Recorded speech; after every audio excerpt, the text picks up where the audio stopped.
Welcome along, fellow time travelers and strange historians. This is Strange History. This time around, we're going to travel back in time to check out images associated with circus freak shows, also known as sideshows. This is part 1 of this series. Before I begin, please like and share this episode and subscribe to my channel and hit the notification bell, and please check out the links below to learn how to support my research and productions.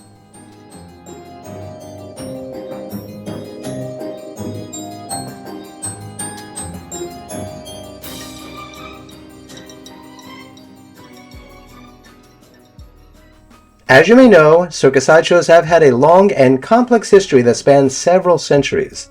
Once upon a time, they were a popular form of entertainment. Freak shows is clearly an offensive term to use today, but that is what they were called back then, so I may have to use that term once in a while. They have their origins in the 17th and 18th centuries, when individuals with unusual physical characteristics were exhibited in public spaces such as marketplaces and fairs. These individuals were often presented as curiosities or wonders, and they attracted crowds curious to see people with extraordinary traits. The phenomenon reached its zenith in the 19th and early 20th centuries, with the rise of traveling circuses and sideshows.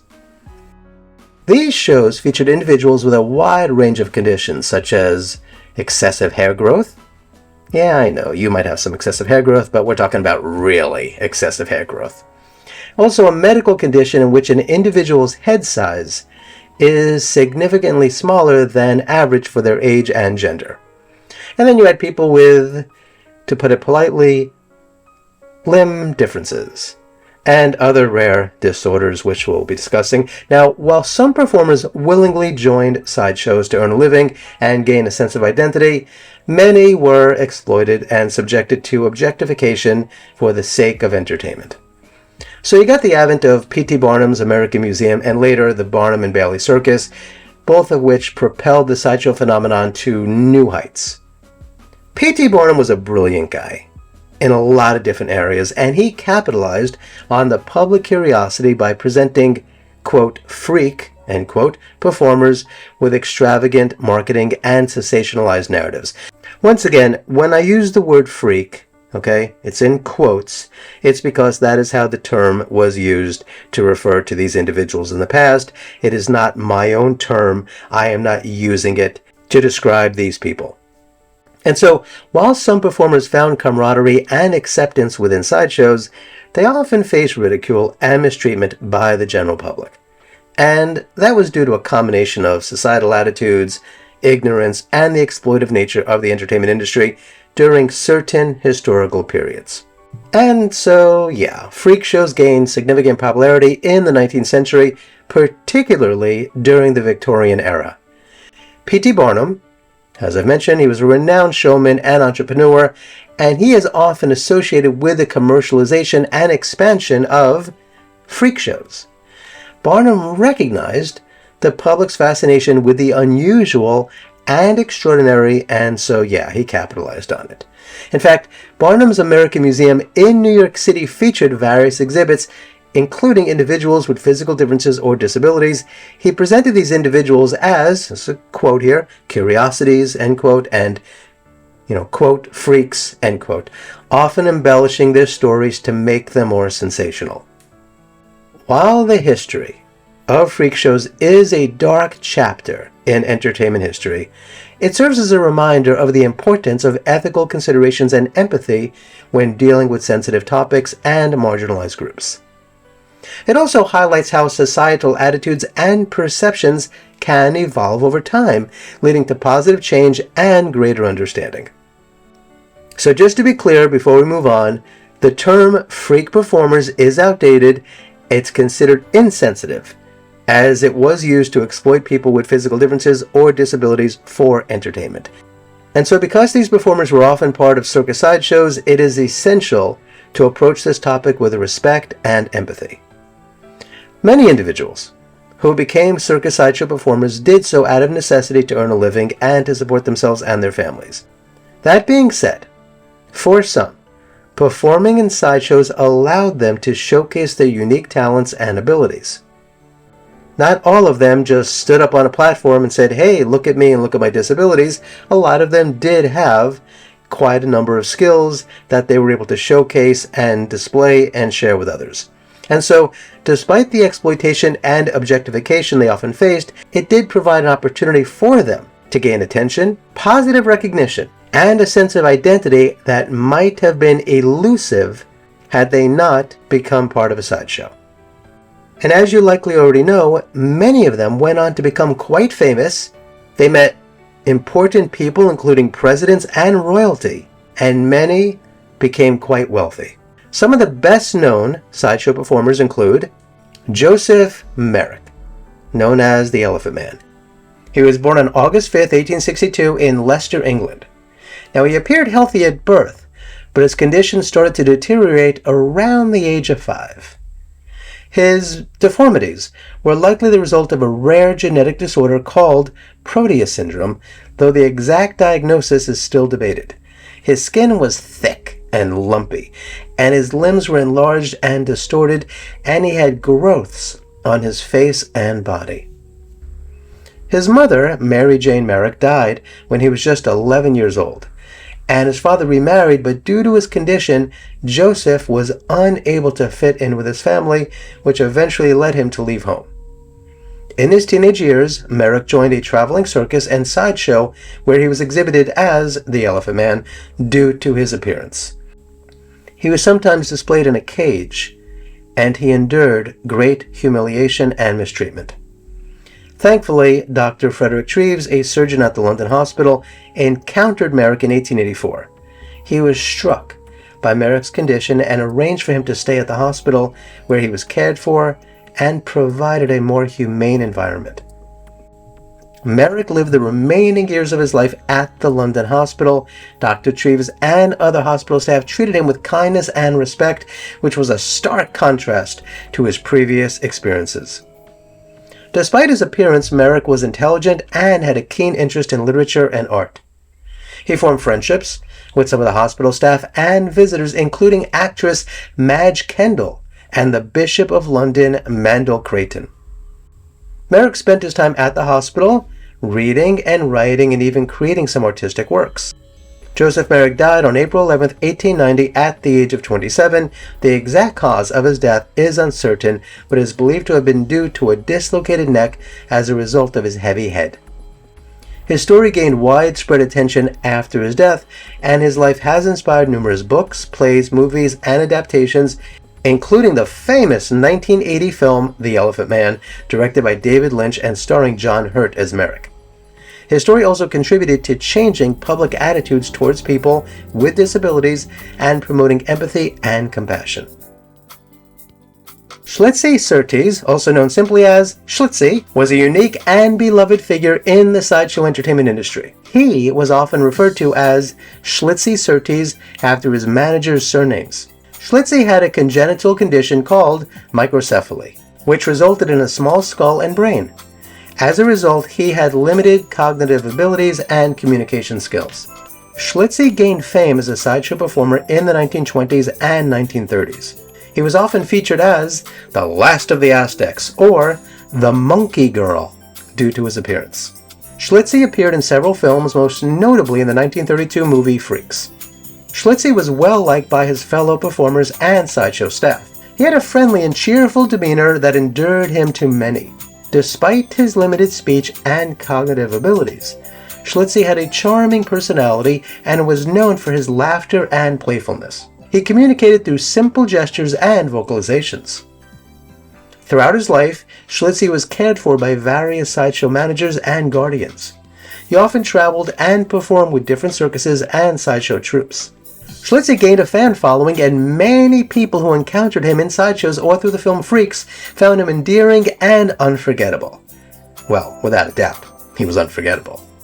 His distinctive appearance with his small stature and unique features has made him an iconic figure in the history of sideshow and circus entertainment.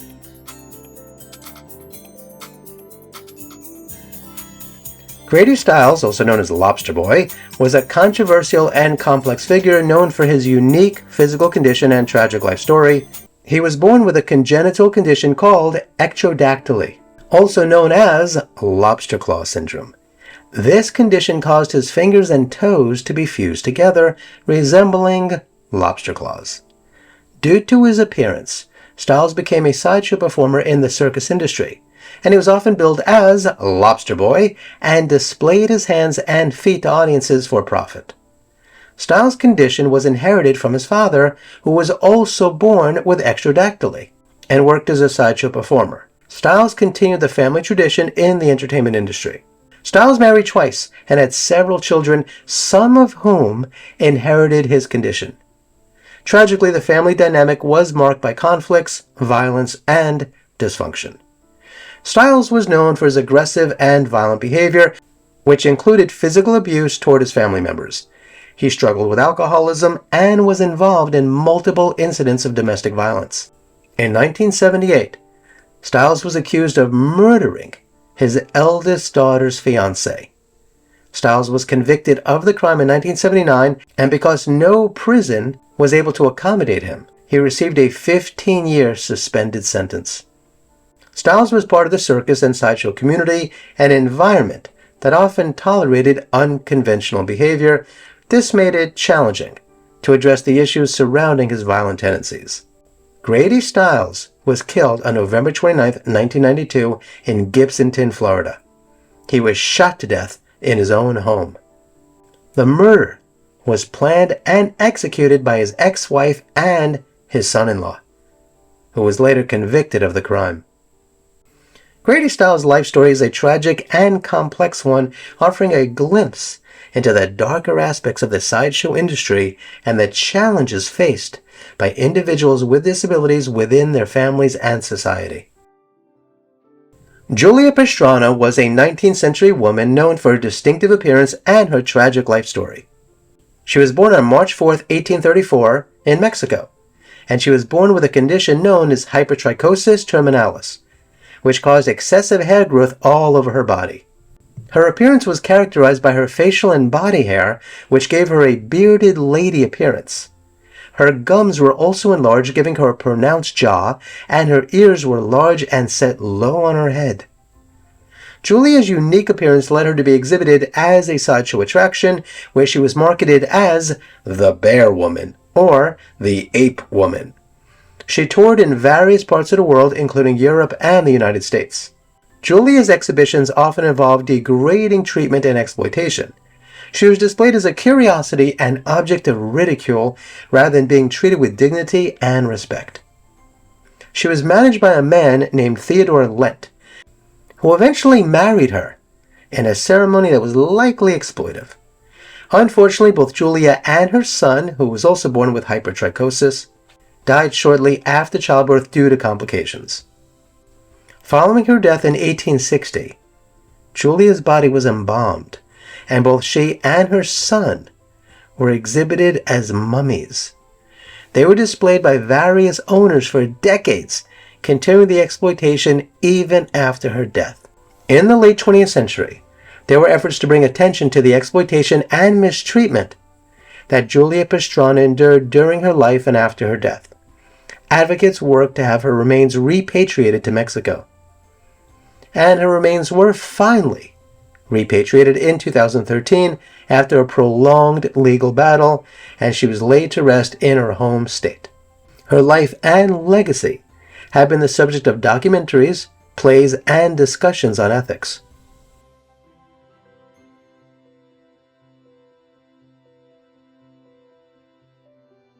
Johnny Eck was born on August 27, 1911 in Baltimore, Maryland, with a rare condition known as sacral agenesis. This condition caused him to be born without the lower half of his torso, legs, and pelvis. Johnny had a twin brother named Robert, who was born with a fully developed body. Despite their physical differences, the twins were close throughout their lives. Johnny and his brother Robert performed in sideshows and circuses as the Eckhart twins. Johnny's act often involved using his upper body strength to move around, walk on his hands, and perform various stunts. Johnny also pursued a career in acting. He appeared in the 1932 movie Freaks, directed by Todd Browning. The film featured a cast of individuals with various physical differences. In addition to performing, Johnny was a talented artist and sculptor.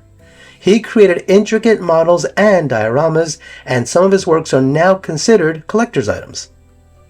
Johnny Eck was known for his remarkable independence and determination. He refused to use a wheelchair, preferring to move around using his hands and arms. Johnny was well educated and graduated from the Baltimore Polytechnic Institute. He also attended the Maryland Institute College of Art. Despite his physical condition, Johnny was surprisingly agile and had impressive upper body strength. He could perform feats of strength and acrobatics that amazed audiences. Johnny Eck had a positive outlook on life and often spoke about the importance of embracing one's uniqueness. He believed in living life to the fullest and not letting physical limitations define one's potential. Johnny Eck is remembered for his contributions to both the entertainment world and the advocacy for people with disabilities. He challenged traditional notions of disability and inspired others to see beyond physical appearances.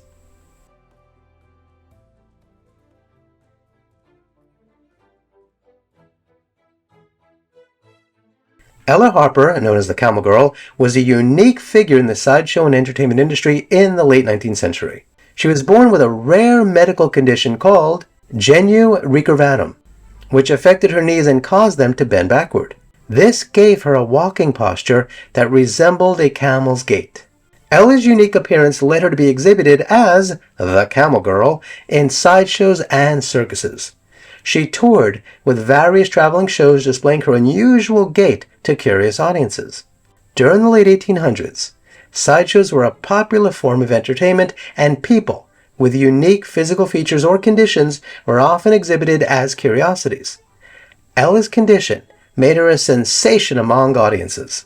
Her management and guardianship changed hands throughout her career, and she was managed by various showmen who showcased her as a sideshow attraction. Ella's image was captured in photographs that were widely circulated during her time. These images contributed to her fame and the intrigue surrounding her unique condition. Despite her brief period in the public eye, there is limited information about her personal life, including details about her upbringing and later years.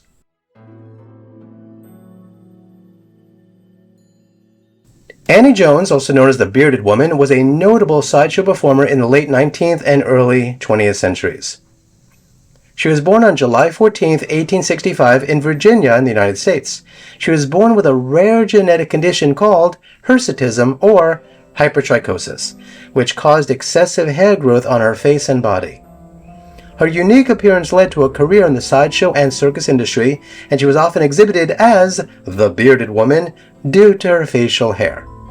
She gained international fame and toured with renowned circuses and sideshows, including the Barnum and Bailey Circus and P.T. Barnum's Greatest Show on Earth. Despite being showcased for her appearance, Annie Jones is noted for her strong personality and sense of empowerment. She used her platform to advocate for understanding and acceptance of individual differences. She married Richard Elliott, who was a sideshow manager, and the couple had a daughter named Zona. Both Annie and her husband continued their involvement in the sideshow industry. Annie Jones's images were widely circulated in newspapers and magazines and promotional materials during her lifetime. Her photographs continue to be studied as historical documents that reflect the entertainment and cultural norms of the era.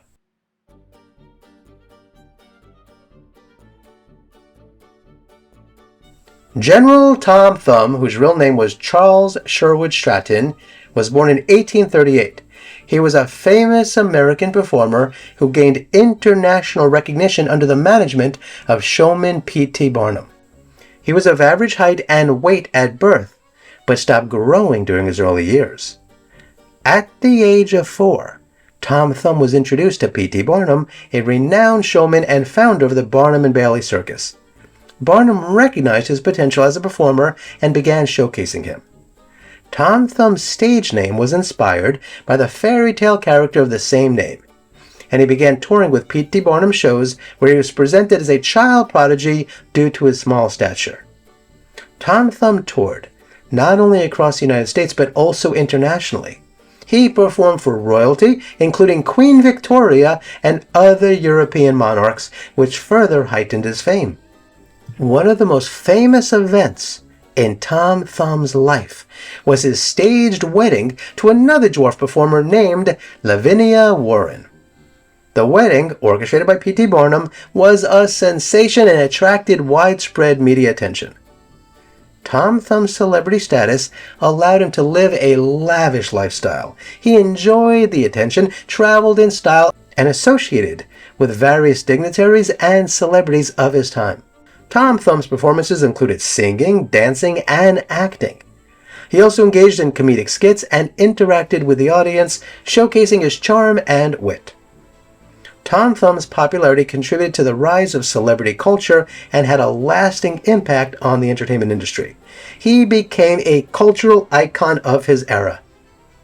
As he grew older, Tom Thumb transitioned to more managerial roles within the entertainment business. He also managed a hotel and other businesses with the support of P.T. Barnum. Tom Thumb passed away on July 15, 1883, at the age of 45 due to a stroke. His legacy continues to be remembered as a symbol of showmanship, entertainment, and the complexities of fame.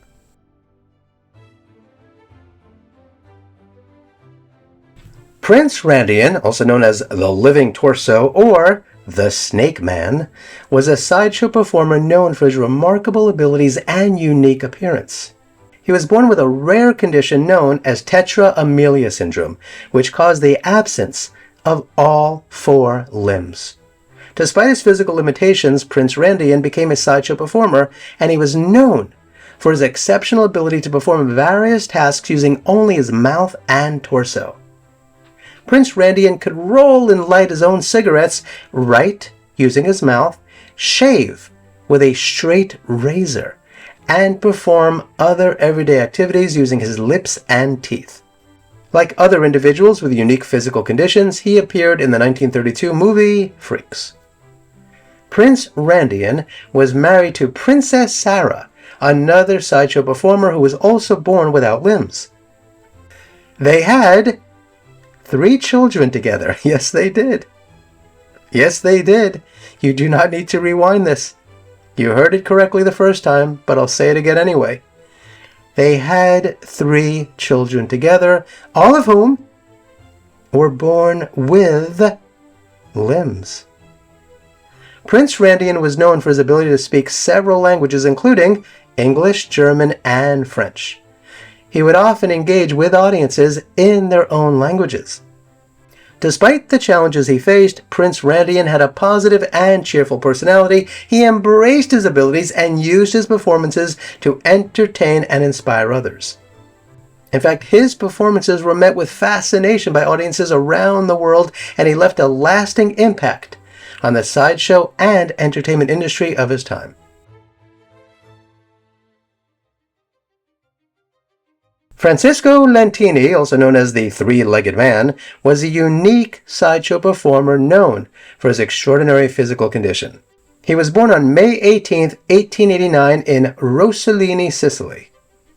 With 3 legs, he had an additional fully formed leg extending from his pelvis, making him a triplet of legs. Lentini's unique appearance led him to a career as a sideshow performer. He was often billed as the Three-Legged Man and exhibited his condition to curious audiences. Lentini began his career in the circus industry, touring with various circuses and sideshows, including Ringling Brothers and Barnum and Bailey Circus in the early 20th century. Lentini's 3rd leg was fully functional and capable of movement. He often used it as a kickstand while sitting and could control its movements to some extent. His performances showcased his agility and ability to move despite his unique condition. He participated in various acts and skits during his time as a sideshow performer.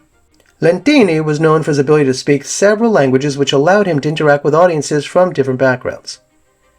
In 1920, he married Teresa Murray, and the couple had 4 children together. Despite his unique appearance, he lived a relatively ordinary family life outside of his career.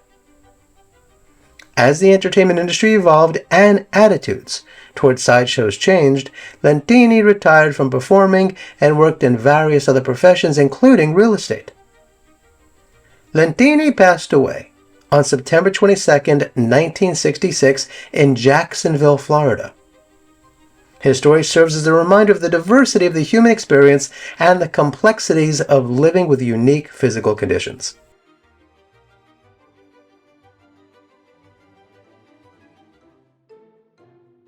Isaac W. Sprague, also known as the Living Skeleton, was a prominent sideshow performer known for his extremely thin and emaciated appearance. He was born on May 21, 1841, in East Bridgewater, Massachusetts. His extremely thin frame was the result of a combination of genetic factors and health conditions. Isaac gained fame as a sideshow performer in the mid-19th century, and he was often billed as the Living Skeleton due to his appearance. Sprague's weight was reported to be as low as 43 pounds at one point. His performances showcased his gaunt figure and his ability to move despite his frailty. Photographs of Isaac Sprague were widely circulated, and his skeletal appearance became a symbol of the sideshow entertainment industry of the era. Despite his skeletal appearance, Sprague demonstrated surprising strength during his performances. He engaged in acts that required physical effort, challenging the audience's assumptions about his fragility. Outside of his sideshow career, Sprague had a deep interest in the arts, particularly painting and music. He painted landscapes and exhibited his artwork during his later years. As attitudes toward sideshow entertainment evolved and the industry declined, Sprague faced challenges in maintaining his career, and so he transitioned into other professions, including working as a musician and artist. Isaac W. Sprague passed away on January 5, 1887, in Middleborough, Massachusetts. His unique story remains an emblem of the complexities of the sideshow entertainment industry and the various ways in which performers navigated their careers. Now, for those of you still listening at this point, you might be wondering what in the world are the benefits of producing a video series like this? Well, here's why. It's important to note that these individuals faced various challenges, including exploitation and societal prejudice during their careers. And society's understanding and attitudes toward disabilities have evolved since then, and it's crucial to approach discussions about such historical figures with empathy and sensitivity.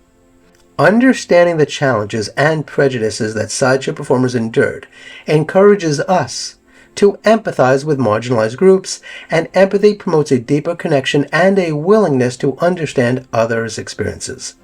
Also, many sideshow performers displayed a remarkable resilience, facing adversity with courage and determination. Their resilience is a reminder that kindness and support can make a profound impact on individuals facing challenges.